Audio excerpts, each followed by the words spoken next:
오늘 말씀의 제목은 복음의 진보를 위한다면 이란 제목으로 하나님 말씀 보겠습니다.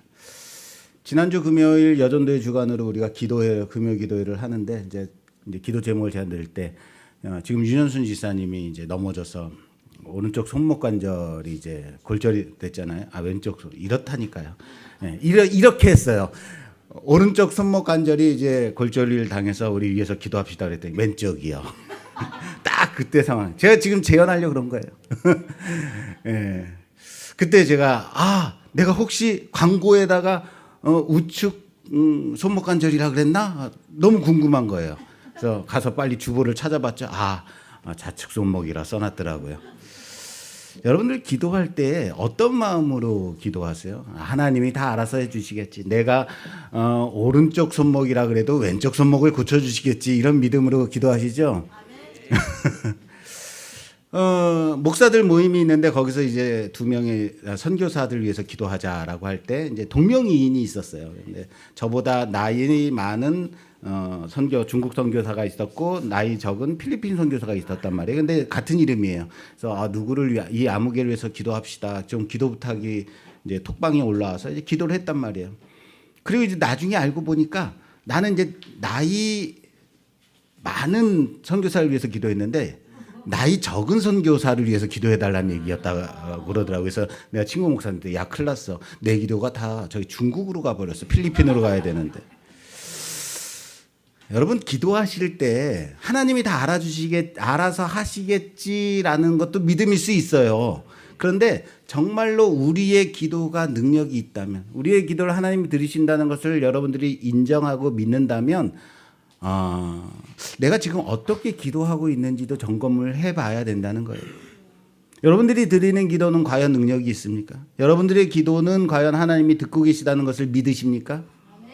그렇다면 오늘 설교 잘 들으십시오. 오늘 설교 아주 중요한 설교입니다. 사도행전 벌써 46번째 설교예요. 사도행전은 우리가 거의 100번 가야지 끝나지 않겠나 싶네요. 지난주에 우리가 무엇을 봤냐면 바울과 실라가 빌립보에서 귀신 들린 여종을 고쳐준 사건. 그런데 그것 때문에 억울하게 붙잡혀 옷이 벗겨지고 많은 매를 맞고 그리고 깊은 옥에 갇혀진 사건을 봤죠. 발은 어떻게 됐어요? 착고에 채워져 꼼짝도 못하게 됐는데 오늘 본문은 바로 그 자리 그 한밤중에 일어난 그 사건을 보려고 합니다. 바울과 실라는 기도하고 찬송했다라고 그러죠. 하나님을 찬송했다. 그리고 죄수들이 듣더라라고 되어 있습니다. 그때 갑자기 큰 지진이 나고 옥토가 흔들리며 문이 열리고 메인 것들이 풀어진 역사가 일어났습니다. 할렐루야. 간수는 자다가 깜짝 놀라 그리고 이것을 보고 죄수들이 다 도망쳤구나 생각하고 자기 자신을 자결해서 자기 생명을 끊고 자결하려고 합니다. 그 순간 바울이 크게 외칩니다. 내 몸을 상하게 하지 말라. 우리가 다 여기 있노라 라고 소리치죠. 그러자 간수가 떨며 이렇게 말하죠. 선생들이여 내가 어떻게 하여야 구원을 얻으리까? 그리고 바울은 주 예수를 믿으라 그리하면 너와 내 집이 구원을 받으리라 라고 대답합니다. 그 밤에 그 집에서 말씀이 전해지고 간수와 그 온 집이 세례를 받고 상을 차리고 하나님을 믿게 된 사건. 그리고 크게 기뻐하게 된 사건입니다. 감옥에서 시작이 된 사건입니다. 감옥에서 시작이 됐는데 이 한밤중에 이 사건이 간수의 집에서 기쁨의 잔치로 끝나는 장면입니다. 여러분 이 사건을 보면서 우리는 빌립보에서 전체적으로 우리가 몇 가지 사건을 본다 그랬어요? 지난주 얘기인데 이렇게 모를 수가 있나요? 3가지 사건을 본다 그랬습니다. 뭐죠? 루디아를 만난 것, 그리고 귀신 들린 여종을 고쳐준 것, 그리고 오늘 이 사건, 이 세 가지 사건을 본다 그랬잖아요. 이 세 가지 사건들을 보면 공통점이 있다는 것 아십니까? 이 세 가지 빌립보에서 한 사건, 이 세 가지 사건이 공통적인 이야기가 있어요. 첫째, 루디아를 만난 사건은 뭐죠? 안식일에 기도할 곳을 찾아 강가에 나갔다가 일어난 사건이죠. 거기서 루디아와 그 집이 복음을 듣고 세례를 받고 루디아의 집이 교회가 되는 출발점이 됩니다. 두 번째 사건, 귀신 들린 여종을 고쳐준 사건, 이거는 언제 일어났죠? 우리가 기도하는 곳에 가다가로 시작이 돼요. 뭐라고요? 우리가 기도하는 곳으로 가다가로 시작돼요. 예. 이제 공통점이 뭔지 보이십니까? 자, 세 번째 사건은 뭐죠? 한밤중에 기도하고 하나님을 찬송하는 중에 일어난 사건. 세 사건 다 시작이 기도하러 가다가 기도할 곳을 찾다가 기도하다가, 그리고 그 기도가 어디로 흘러가느냐면요, 루디아의 집, 그리고 간수의 집입니다. 빌립보 교회는 성전이 아니라 한 여인의 집에서 시작됐습니다. 그리고 한 간수의 집에서 마무리되고 있는 구조 보이십니까?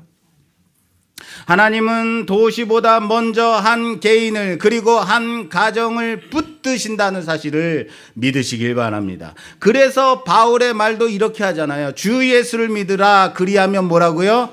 너와 내 집이 구원을. 믿지 않으시나 봐요. 자, 다시. 주 예수를 믿으라. 그리하면 어떻게 된다고요? 너와 내 집이 구원을 받으리라. 할렐루야. 그러면 딱 이 얘기를 하면 자연스럽게 이런 생각 딱 들어야죠. 그렇지. 예수를 믿으면 나와 내 집이 구원을 얻는 거지. 우리도 이 말씀 다 알죠. 예, 저도요, 어렸을 때에 제가 유초등부 때 다니던 교회에 그 유초동무실 문을 딱 열고 들어가면 크게 이렇게 써 있었어요. 주 예수를 믿으라. 그리하면 너와 내 집이 구원을 얻으리라. 그 말씀을 들어갈 때마다 보니까 그 말씀이 언젠가부터 제 믿음이 됐더라고요. 어느 순간부터 나의 믿음이 됐더라고요. 내가 예수를 믿으면 나와 내 집이 그 구원을 얻는구나. 그런데 여러분, 실제로는 어떻습니까? 가정이 구원을 받던가요? 가족에게 전도하면, 교회 같이 가자고 하면 아 그렇지, 네가 믿으니까 나도 가야지 그러던가요? 도리어 쿠사리 맞기 일수 아니던가요? 밥상머리에서 이번 주에는 같이 교회 좀 가자고요. 그러면은 분위기 싸해지고 야 너나 잘 믿어, 이런 말 듣지 않던가요? 그리고 우리 이런 생각 들죠. 속으로 왜 하나님께서 이렇게 말씀을 우리에게 주셔놓고는 말씀이 잘못된 건가? 하나님이 약속을 안 들어주시는 건가? 언젠가는 그렇게 해주시겠다는 말씀인가? 우리 교회도 나 자신은 열심히 신앙생활 하는데, 그리고 교회 열심히 잘 다니는데 내 남편, 내 자녀, 내 부모, 아직 교회 안 나오는 나의 형제 안 다니는 분들 많죠. 뭐가 잘못된 거죠? 말씀이 잘못된 건가요? 뭐가 잘못됐을까요? 약속만 떼어서 붙잡기 전에 우리는 무엇을 봐야 되냐면 전제를 봐야 돼요. 이 말씀을 잘 보십시오. 뭐라고? 전제가 뭐예요? 너와 내 집이 구원을 얻으리라. 이 전제가 뭡니까? 주 예수를 믿으라. 이게 전제예요. 주 예수를 믿으면 너와 내 집이 구원을 받으리라 라고 말씀. 가정이 구원을 얻는 전제가 있다고요. 그게 뭐예요? 주 예수를 믿는다면, 너와 내 집이, 내가 주 예수를 믿는다면, 그냥 교회만 왔다 갔다 왔다리 갔다리 하는 수준이 아닌 것입니다. 정말로 예수를 믿는 것, 정말로 예수를 믿는다면 어떻게 믿겠는가? 내가 먼저 변화된 삶을 살아야겠죠. 내가 먼저 복음 안에서 깨어지고 용서하고 내려놓고 새 사람이 돼야겠죠. 그러나 내가 전도 편지가 돼야 되는데, 내가 먼저 그리스도의 향기가 돼야 되는데, 집안에서 복음의 냄새가 나기 시작해야 되는데, 말만 예수 예수 예수 예수, 그런데 나의 삶에서 예수의 향기가 나지 않는다면 그때 비로소 깨달아야 하는 겁니다. 내가 예수를 진정으로 믿고 있다면 그때 나와 내 가정 안에 구원의 역사가 일어나는 것임을 믿으시길 바랍니다. 문제는 말씀이 틀렸다가 아니라 내가 정말 주 예수를 믿고 있는가? 그 믿음이 우리 집 안에서 편지처럼 그렇게 읽혀지고 있는가 하는데 있는 겁니다. 물론 여러분, 가족 구원은 결국 누구에게 있는 거예요? 하나님의 주권 안에 있는 겁니다.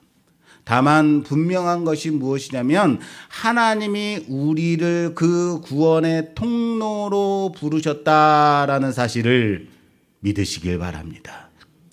여러분들의 삶을 통하여서 하나님께서 여러분들의 가정을, 여러분들의 주변을, 여러분들의 삶의 자리를 변화시키시기를 원하신다는 사실을 믿으시길 바랍니다. 오늘 본문의 시작이 어때요? 볼까요? 어떻게 시작이 되는지. 25절에서 28절까지 볼게요. 한밤중에 바울과 실라가 기도하고 하나님을 찬송하며 제수들이 듣더라. 이에 갑자기 큰 지진이 나서 옥토가 움직이고 문이 곧 다 열리며 모든 사람의 매인 것이 다 벗어진지라. 간수가 자다가 깨어 옥문들이 열린 것을 보고 제수들이 도망한 줄 생각하고 칼을 빼어 자결하려 하거늘 바울이 크게 소리질러 이르되 내 몸을 상하지 말라. 우리가 다 여기 있노라 하니. 아멘. 자, 여러분들이 이 장면은 이제 시작되는 장면인데, 이 장면을 보면서 여러분 어떻게, 딱 무엇이 가장 와닿아요? 어떤 게 와닿죠?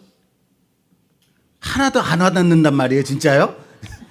그냥 솔직히 말하세요. 꼭 목사가 언제나 이렇게 이렇게 가르쳐줘야 돼요. 예. 딱 보면 옥문이 열렸잖아요. 근데 뭐 하다가 열렸어요? 기도하고 찬양하다가. 우리는 이 장면을 읽으면서 너무 빨리 결론을 내어버려요. 어떻게 정리해버리죠? 기도하고 찬양하니까 옥문이 열렸다. 할렐루야. 그래서 찬양은 옥문을 여는 능력이다. 찬양을 하면 막힌 담이 헐어진다. 우리도 열심히 찬양하자. 찬양하면 문제가 열린다. 할렐루야. 이렇게 한단 말이에요. 질문을 던지시라고요. 질문을. 이렇게 공식처럼 외워버린다면 뭐가 문제인지 아십니까?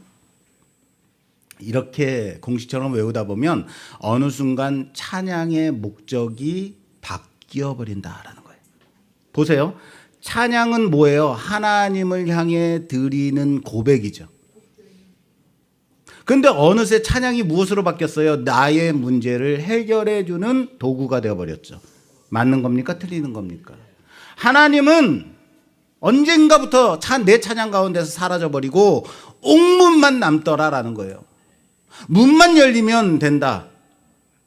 이 생각만 남게 되더라. 여러분, 여기에는 사실 세 가지 기적이 있어요. 옥문이 열린 게 기적이라고요? 그건 자연현상이에요.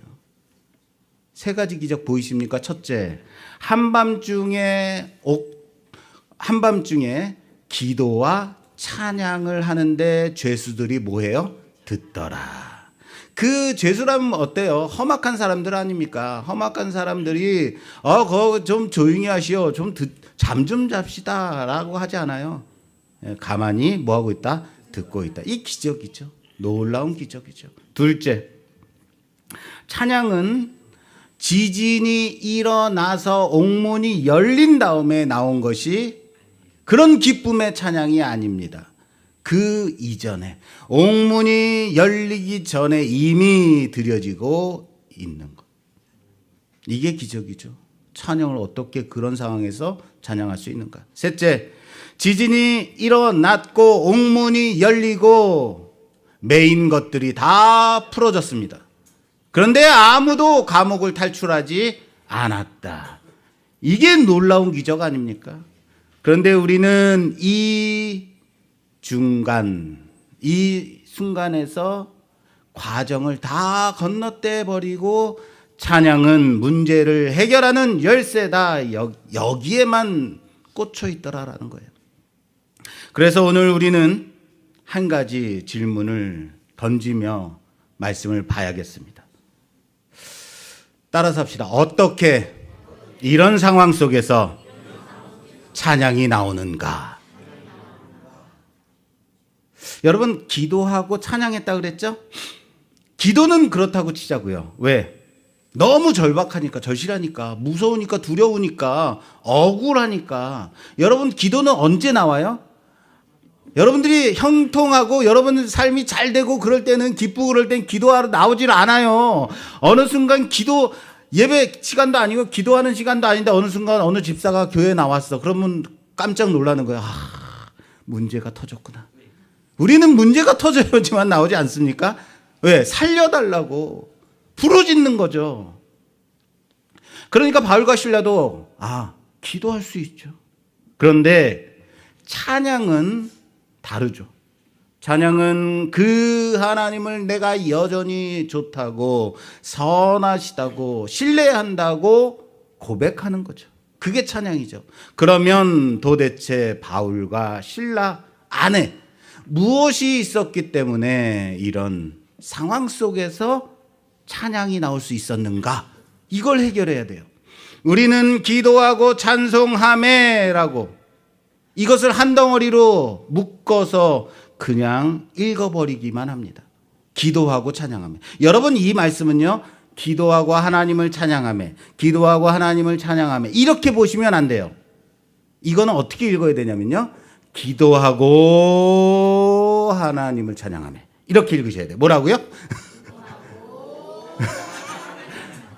더 길어야 돼, 더. 그래야지 이 말씀의 그림이 제대로 보이는 거예요. 기도하고 하나님을 찬양하며. 무슨 말인지 아시겠어요? 그냥 기도하고 그 다음에 바로 찬송했다가 아닙니다. 기도하고 찬송으로 이렇게 봐야 돼요. 한밤중에 바울과 실라는 먼저 기도했습니다. 왜요? 낙심과 억울함과 왜 이렇게 된 거죠? 이런 질문 하지 않았겠습니까? 바울이니까 안 했다고요? 하나님께 이런 질문 가지고 갔을 겁니다. 하나님, 이게 뭡니까? 제가 뭐 잘못했나요? 복음을 전하러 이곳에 왔는데, 하나님이 가라 그래서 왔는데, 하나님이 사람을 붙여주셔서 여기까지 왔는데, 왜 이렇게 옷 벗김을, 망신을 당하고, 왜 이렇게까지 두들겨 맞아야 되고요? 왜 이렇게 발에는 착고가 채워져 있어야만 하는 겁니까? 이런 기도 안 했겠어요? 하죠. 분명 이런 기도 했을 겁니다. 충분히 했을 거예요. 그것도 해결될 때까지 해야 되는 거예요. 하나님, 왜 그런지 알려주십시오. 그렇게 한참 동안 치열하게 간구했을 겁니다. 저도 비슷한 경험이 있어서 제가 아는 거예요. 청년 시절에 너무나도 화가 나는 일이 있었어요. 너무 화가 나가지고 이게 참을 수가 없더라고요. 그날이 이제 금요일이었는데, 금요 철야가 다 끝난 시간이었는데 도무지 마음이 진정이 되지 않아서 무작정 예배가 없는데도 교회로 올라갔어요. 교회로 올라가서 장의자에 엎드려서, 하나님, 이게 뭡니까? 너무 화가 나서 참을 수가 없어요. 하나님께 원망을 하기 시작했어요. 불평, 원망. 그리고 따지듯이 그렇게 기도했어요. 왜 나한테 이러시는 건데요? 왜 이 상황을 하나님께서 허락하시는 겁니까? 밤새 그렇게 화난 상태로 기도했던 것 같습니다. 그런데 얼마를 기도했는지 모를 시간이 지난 후에 어느 순간 나의 기도가, 나의 입술에 나오는 고백이 이런 원망과 억울함이 아니라 감사와 찬양이 내 입술에 나오는 것을 봤습니다. 여전히 상황이 변한 것이 없었습니다. 그런데 내 입에는 감사와 찬양이 있었습니다. 교회에 올라갈 때만 해도 내 마음이 깊은 어둠이었는데 기도를 마치고 내려오는데 저 멀리서 새벽이 돋고 있더라고요. 밝아지고 있더라고요. 내 마음은 기쁨과 감사의 고백이 있었습니다. 무슨 말인지 아십니까? 기도가 어느 때까지? 해결될 때까지요. 내 마음의 문제가, 내 마음의 원망이, 불평이 해결될 때까지 했겠죠. 바울과 실라도 아마 그러지 않았겠습니까? 한참을 기도하는 중에 그들이 만난 예수님이 다시 떠오르지 않았겠습니까? 내가 너를 붙잡았다. 다메섹 길에서 자기를 뒤집어 엎으신 그 예수님을 여러 도시를 다니며 매 맞을 때 쫓겨날 때도 함께 하셨던 그 예수님, 십자가에서 나를 위해 죽으시고 부활하셔서 지금도 살아계신 주님, 그분이 지금 이 감옥 안에도 나와 함께 하시는 그 사실을 기도하는 중에 다시 붙잡게 되었을 때, 그러니까 상황은 하나도 바뀌어진 것이 없습니다. 그럼에도 불구하고 그 하나님을 향해 찬양이 나오기 시작한 것 아니겠습니까? 사랑하는 여러분, 그래서 옥문이 열린 다음에 감사해서 찬양한 것이 아니라 옥문이 열리기 전에 이미 찬양이 나오고 있었다라는 사실을 믿으시길 바랍니다. 찬송은 옥문을 열어달라는 찬송이 아닙니다. 여러분, 이 패턴이 우리는 시편에서 많이 찾아볼 수 있어요. 이게 저만의 이제 개인적인 경험이다 아닙니다. 시편의 시들이 다 그래요. 시편의 간구의 시들을 보면요, 간절히 간구하는 기도로 시작이에요. 그러다가 마지막은 언제나 찬양으로 마무리되는 것 아십니까? 우리 그 시편 한번 찾아볼게요. 시편 13편 대표적으로 6절까지밖에 없는 아주 짧은 시예요. 그런데 자 보시죠. 시편 13편 1절에서 2절 말씀 좀 봉독해 주세요.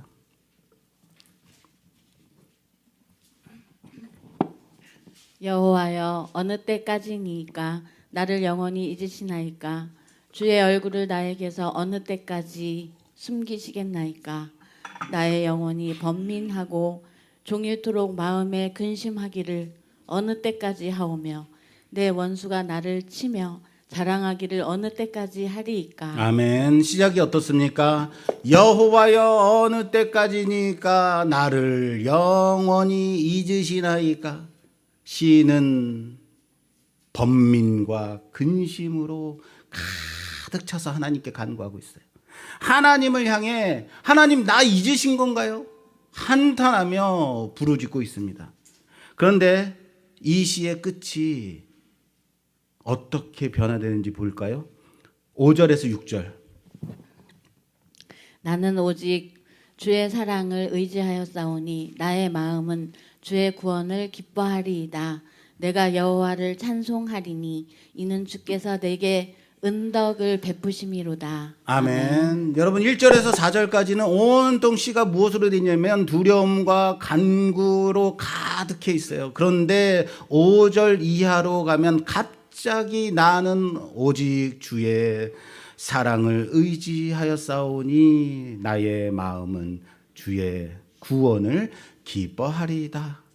내가 여호와를 찬송하리. 여러분, 이 시에서 상황이 어떻게 바뀌었다라는 고백이 아무 데도 나와 있지 않아요. 그런데 어떻게 시인은 갑자기 하나님께 찬양을 올릴 수 있었을까? 시인의 상황을 정확히 알 수는 없습니다. 그러나 간절히 치열하게 기도하다 보니 하나님을 다시 보게 되었고, 그 하나님을 신뢰하게 되었고, 그래서 마지막에는 찬양을 드리게 된 것 아니겠습니까? 시편 42편 말씀도 그렇습니다. 이 찬양도 마찬가지입니다. 내 영혼아 내가 어찌하여 낙심하며 어찌하여 내 속에서 불안해하느냐라고. 내 눈물이 주야로 내 음식이 되었다. 사람들이 종일 나더러 내 하나님이 어디 있느냐 조롱합니다. 그런데 시편이 이 42편이 어떻게 끝나냐면 내 영혼아 내가 어찌하여 낙심하며 어찌하여 내 속에서 불안해하느냐. 너는 하나님을 바라라. 따라서 합시다. 너는 하나님을 바라라. 나는 그가 나타나 도우심으로 말미암아 내 하나님을 여전히 찬송하리로다. 할렐루야. 여전히 찬송한대요. 현실은 여전히 거칠고 곤란한 가운데 있어요. 그런데 결론은 여전히 그럼에도 불구하고 나는 하나님을 찬양하겠다. 기도와 탄식으로 시작했는데 하나님을 향한 신뢰와 찬양으로 마무리되고 있습니다. 이것이 시편의 보편적인 패턴이라는 것을 아셔야 돼요. 기도와 찬양, 여러분, 기도, 찬양으로 바로 연결된 게 아니에요. 그 사이에 기나긴 간극이 있었다라는 거예요. 기도의 시간이 있었다는 거예요. 그 사이에서 하나님을 다시 보는 눈이 열리게 되었다라는 겁니다. 치열한 기도와 간구로 인하여 하나님의 마음을 알아가는 그 하나님을 다시 신뢰하게 됨으로써 드려지는 진정한 신앙의 고백, 그것이 찬양입니다. 그게 오늘 이 과목 안에서의 찬양이라는 사실을 믿으시길 바랍니다. 우리가 붙잡아야 될 것이 바로 이거예요. 진짜 능력은 옥문이 아니라, 옥문을 여는 능력이 아니라 옥문이 열리지 않는다 할지라도 하나님을 찬양할 수 있는 믿음이죠.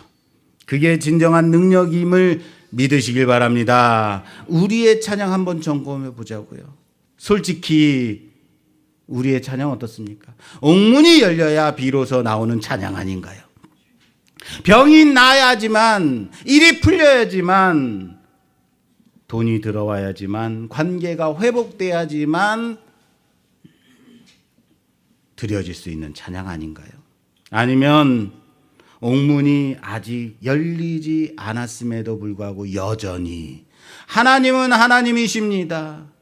그럼에도 불구하고 하나님은 선하십니다. 이 자리에서도 하나님은 나를 버리지 않으셨습니다. 이 고백이 나오는 찬양인가 점검하는 우리 모두가 되기를 주님의 이름으로 부탁합니다. 이제 마지막으로 한 가지 더 생각하고 말씀을 좀 마무리하려고 합니다. 자, 여러분, 바울이 잡혀가고 이제 풀려나요. 근데 바울이 뭐라고 하냐면 내가 로마 시민이다 라고 따져들어요. 자, 보세요. 왜 바울은 처음부터 자기가 로마 시민이라는 로마 시민권을 말하지 않았을까? 왜 그랬을까요? 바울은 로마 시민이에요. 그리고 함께 있는 실라도 로마 시민으로 여겨져요. 우리가 로마 시민이다라고 말해요. 이 도시는 로마의 식민 도시죠. 그리고 로마 시민권은 이 도시 사람들에게 가장 큰 자랑이었어요. 사실 바울이 처음부터 나 로마 시민이다. 로마 시민에게 왜 너희들이 매를 때리느냐, 옷을 벗기느냐, 로마 시민에게 할 수 없는 일을 하느냐라고 말을 했다면 아마 옷 벗겨지는 일도 없었고 매 맞는 일도, 옥에 던져지는 일도 없었을 겁니다. 맞지 않았을 거라고요. 그런데 그렇게 되면 어떤 일이 생겨요? 옥문이 열리는 일도 없었겠죠. 한밤중에 기도하고 찬양까지 한 후에, 그리고 관리들이 몰래 조용히 내보내려고 할 때 그제서야 내가 로마 시민이다. 왜 그랬는지 볼까요? 자, 35절에서 37절. 다시 돌아와서 사도행전 16장. 날이 새매 상관들이 부하를 보내어 이 사람들을 놓으라 하니 간수가 그 말대로 바울에게 말하되 상관들이 사람을 보내어 너희를 놓으라 하였으니 이제는 나가서 평안히 가라 하거늘 바울이 이르되 로마 사람인 우리를 죄도 정하지 아니하고 군중 앞에서 때리고 옥에 가두었다가 이제는 가만히 내보내고자 하느냐? 아니라 그들이 친히 와서 우리를 데리고 나가야 하리라 한대. 아멘. 아멘. 바울이 자기 권리를 모르는 그런 순진한 사람이었을까요? 이 로마 시민권이 얼마나 힘이 있는 것인지 무지한 사람이었을까요? 아니에요. 그런데도 불구하고 먼저 자기 권리를 주장하지 않습니다. 꺼내놓지 않았습니다. 우린 바울이 왜 그랬을까? 이 질문을 던져봐야 돼요. 왜 그랬을까요? 빌립보 교회에 보낸 서신서 빌립보서를 통해서 우리는 생각해 볼 수 있어요. 볼까요? 찾지 마세요. 제가 보겠습니다. 빌립보서 1장을 보면 이렇게 돼 있어요. 바울이 자기 매임을 어떻게 생각했는지를 고백합니다. 나의 매임이 그리스도 안에서 복음 전파의 진전이 된 줄을 너희가 알기를 원하노라. 나의 매임, 내가 갇혀 있는 것이 복음의 진전에 보탬이 도움이 된 것을 너희가 알기를 원한다. 라고 고백하죠. 갇힌 것 때문에 복음이 전파되었다라는 얘기예요. 또 1장 29절에 보면요, 이렇게 돼 있어요. 그리스도를 위하여 너희에게 은혜를 주신 것은 다만 그를 믿을 뿐 아니라 또한 그를 위하여 고난도 받게 하려 하심이라. 바울에게는 고난도 뭐예요? 은혜인 겁니다. 원하노라. 믿게 하신 것만 은혜가 아니라 우리에게 주신 고난 또한 은혜라는 사실을 믿으시길 바랍니다. 그러니까 고난 받아야죠. 어떡해요? 그래서 피할 수 있는 고난을 피하지 않고 복음의 진전을 위해서라면, 복음 때문에 오는 그 고난이라면 그 자리도 마다하지 않고 기꺼이 감당하는 겁니다. 중요한 것은 기준입니다. 내 기준이 아니라 내 중심이면 당연히 시민권 내놔야죠. 내 권리 내놔야죠. 억울한 건 못 참는 거죠. 나 누군지 알아, 이렇게 말해야 되는 거예요. 내가 누군지 알아. 내가 이래봬도 장애인 1급 시민 등록증 있는 사람이 권리 내밀어야죠. 쉽게 말해서 우리는 쉽게 이렇게 말하지 않나요? 나 누군데. 그런데 바울의 기준은 단 하나입니다. 복음의 진보에 도움이 되느냐, 교회의 유익에 맞느냐. 그래서 처음에는 시민권을 쓰지 않은 거죠. 이 고난을 통해서 간수와 그 집을 살리려 하는 하나님의 계획하심이 이루어진다면, 바울이 처음부터 시민권을 내놓았다면 그렇게 되지 않았겠죠. 그럼 다시 왜 나중에는 시민권을 행사했을까요? 꺼내놨을까요? 그 이유도 마찬가지입니다. 자기 보호를 위해서가 아니라 복음이 교회를 위한 선택으로 시민권을 내는 거예요. 보세요. 만약에 그냥 조용히 빌립보를 떠났다면, 관리들이 와서 야 이제 조용히 알았으니까 이제 가라고 내놨을 때, 아 그래요, 다신 그러지 마세요 하고 이제 그냥 풀려나기만 했다면 어떻게 됐는지 아십니까? 이 일은 빌립보 사람들의 기억 속에서 유대인 몇이 와서 소동을 벌이고 매맞고 옥에 갇혔다가 풀려나서 갔어라는 사건으로 끝나버리죠. 앞으로 여기에 남은 교회, 가정, 성도들이 에 대해서 빌립보는 어떻게 대할까요? 함부로 다룰 수 있죠. 그런데 바울이 마지막에 자신이 로마 시민권자임을 재판도 없이 시민권자를 이렇게 매를 맞고 그리고 옥에 갇혔다는 이 사실을 알려서 이제는 그들이 어떻게 해요? 공식적으로 관리들이 인정함으로 말미암아 관리들이 두려워하죠. 앞으로 이 도시에서 교회를 함부로 대할 수 없죠. 바울은 시민권 이 카드를 자기 자신을 위해서가 아니라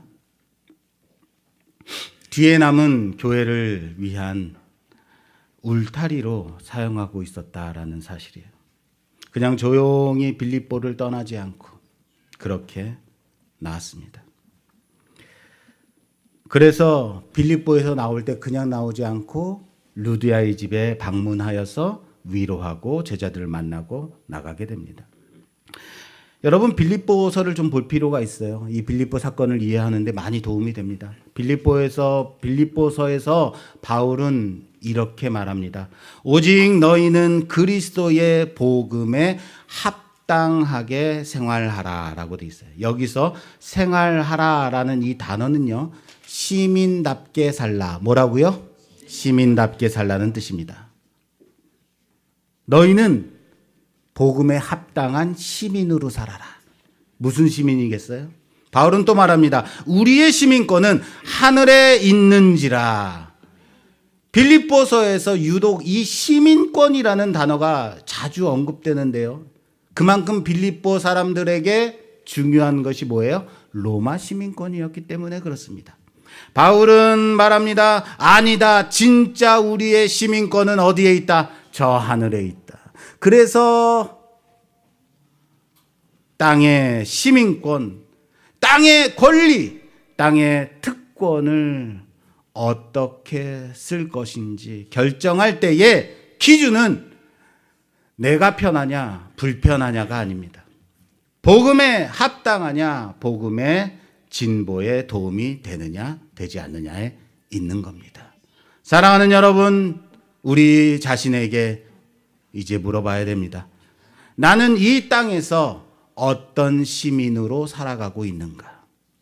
우리는 너무 쉽게 내 권리부터 꺼내놓지는 않습니까?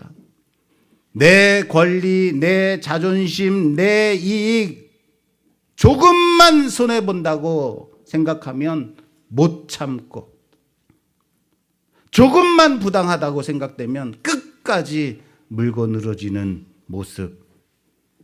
내 권리는 그렇게 소중히 여기면서 복음 때문에 교회를 위해 누군가의 영혼을 위해 내가 손해를 보는 자리를 선택해 본 적이 얼마나 되나요? 과연 나는 하나님 나라를 위해 내 권리를 내려놓을 수 있는가? 여전히 내 권리가 먼저 우선시되는 삶을 살아가고 있는가? 희생을 요구하고 나는 헌신하지 않는. 물론 어떤 자리에서는 분명히 말해야 할 때도 있습니다. 시각장애인으로 약자로서 부당한 대우를 받지 않기 위해 또 다른 약자들을 보호하기 위해서 목소리를 내야 될 때도 분명히 있습니다. 여러분, 그러나 그때도 잊지 마십시오. 기준은 같아야 합니다. 그때는 그런 기준이고 교회에서는 이런 기준 아니요. 이 싸움은 복음의 진보에 도움이 되는가? 이 권리 행사가 교회의 유익이 되는가? 나는 나에 대한 권리 주장이 과연 나는 나 자신을 위한 것인가? 먼저 하늘 시민으로서 살아가고 있는가? 그렇다면 내 말, 내 선택, 내 싸움, 내 침묵, 내 권리 행사가 하늘 시민답게 드러나고 있는가? 바울이 빌립보 감옥에서 보여준 것처럼 나 또한 내 인생의 감옥, 내가 닥쳐 있는 그 감옥, 부당한 일을 당하는 그 앞에서 이렇게 고백할 수 있는가? 내게 능력 주시는 자 안에서 나는 이 형편에서도 복음에 합당하게 살겠습니다. 복음의 진보를 위한다면 우리가 배워야 할 것은 바로 두 가지입니다. 옥문이 열리지 않는다 하더라도 하나님을 찬양하는 믿음. 그리고 내 권리보다 복음의 유익을 먼저 세우는 선택. 이 두 가지가 오늘 우리 안에 되새겨지기를 주님의 이름으로 축원합니다. 축원합니다.